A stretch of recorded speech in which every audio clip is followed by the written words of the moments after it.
Welcome to Penrose Learning, where we make understanding easy. You open the workbook and immediately select the range you will populate. This controls bulk formatting. First, set the number format on the home ribbon to number or text depending on intent, because formatting decides how Excel stores and displays values. Once done, type a leading apostrophe to force text or use Ctrl+, only for dates. Make sure to clear formulas in destination cells so entries won't be overwritten. This avoids accidental conversions later.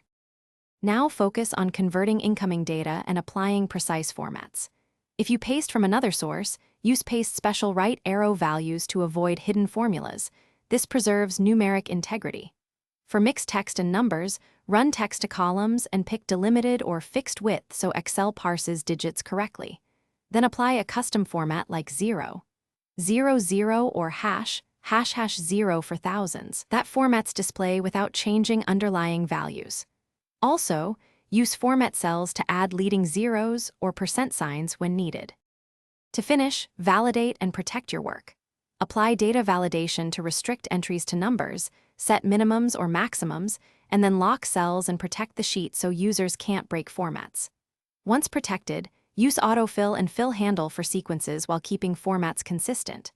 If something goes wrong, numbers stored as text, use the green error indicator, the value, function, or multiply the range by 1 to coerce numeric conversion. That single troubleshooting tip solves most final mismatches.